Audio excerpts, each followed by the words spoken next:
దేవుని బతిమాలుకోవాలి. ఎవరు బతిమాలుకోవాలమ్మా? మనుషులు బతిమాలుకున్నా, బంధువులు బతిమాలుకున్నా, తోబుట్టులు బతిమాలుకున్నామా, నాతో కూడా అంటే నేను రాను, నువ్వు రామ్మా, నేను రాను, 10 రూపాయలతో రామ్మా, రాను, 1000 రూపాయలతో రామ్మా, రాను.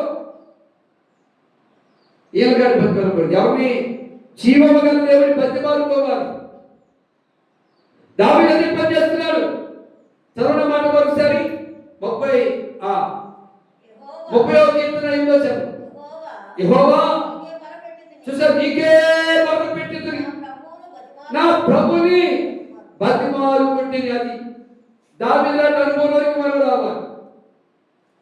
అమ్మా పాత్రలమ్మా ఆయన బతిమాలుకున్నాడు. ఎవరంటే 10 రూపాయల కోసం ఆశించేవాడే.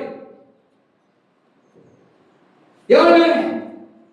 లేకపోతే ఏదో మందు కోసం ఆశించేవాడే, లేకపోతే 10 మందిని పోగేసుకోవడానికి ఆశించేవాడు బతిమాలుకుంటాడు. రాసు కలిగిన వాడైతే దేవుని సన్నిధిలో ప్రభువా, ఈ జమ్మారు పోరాడి గ్రామ ప్రజలు మారాలి, పురుషులు మారాలి, యవనస్తులు మారాలి, ఎవరి స్త్రీలు మారాలని దేవుని బతిమాలుకుంటే దేవుడే వేల వేసి పిలుస్తాడు. మనిషి బతిమాలుకుంటే గుమ్మలొస్తాయి వాళ్ళకి. నేను లేకపోతే సంఘం లేదు కావాలి, నేను లేకపోతే అక్కడ చేసేవారు ఎవరు లేరు కావాలి.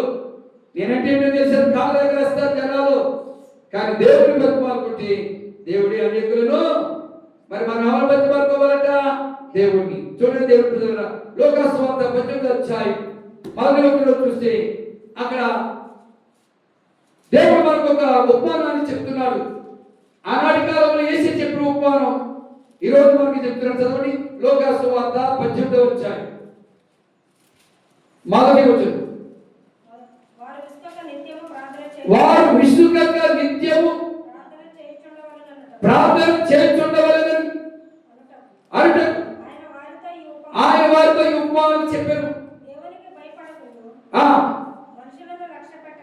ఎవరికి భయపడకయు, మనుషులను లక్ష్య పెట్టకయు.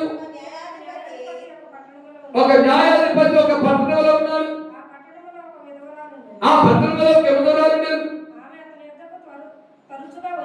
ఆమె అతని యొద్దకు తరచుగా వచ్చి నా ప్రతివాదికి నాకును న్యాయం తీర్చమని అడుగుచూ వచ్చింది. కానీ అతను కొంతకాలం బతిమాలుకుంటూ వచ్చింది. నాకు నా ప్రతివాదికి న్యాయం చేయి అడుగుతూ బతిమాలుకుంటూ వచ్చింది. కానీ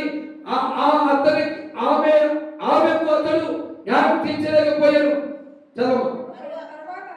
తరువాత అతడు నేను దేవునికి భయపడకయు, మనుషులను లక్ష్య పెట్టకై ఉండినను ఈ విధవరాలు నన్ను తొందర పెట్టుతున్నది కనుక ఆమె మాటికి వచ్చి గోజాడు అది బతిమాలకున్నట్లు గోజాడుకున్నట్లు ఆమెకు న్యాయము తీర్చునని అది చాలా. ఏమి చూసారా? గోజాడకుండినట్లు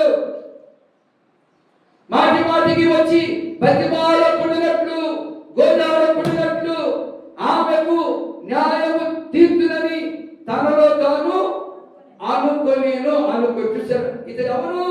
కఠినాత్ముడు. ఇతడు దేవుడు కూడా భయపడ్డు, మనుషులు కూడా భయపడ్డు. అలాంటి వ్యక్తే ఆమె మాటిమాటికి వచ్చి గోజాడుకున్న ద్వారా ఈమెకు న్యాయము తీర్చాలి. దేవుని సొంత చెప్పండి హల్లెలూయా. ఈమెకు న్యాయము తీర్చాలి. గోజాడకుండానట్లు బతిమాలకుండానట్లు. నువ్వు బతిమాలుకుంటే చాలంటే దేవుడు కనికరం చూపుతాడు.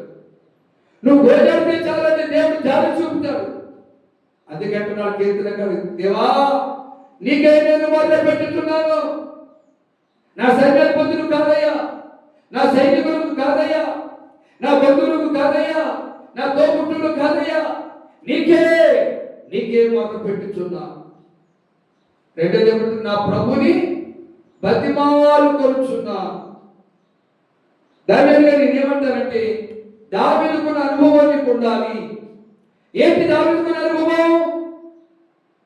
కష్టం వచ్చినా, శ్రమ వచ్చినా, బాధ వచ్చినా, ఇబ్బంది వచ్చినా, శత్రు సేన వచ్చినా దేవునిని బతిమాలుకునే అనుభవం దావీదుకున్నది. దేవునికి స్తుతి చెప్పండి.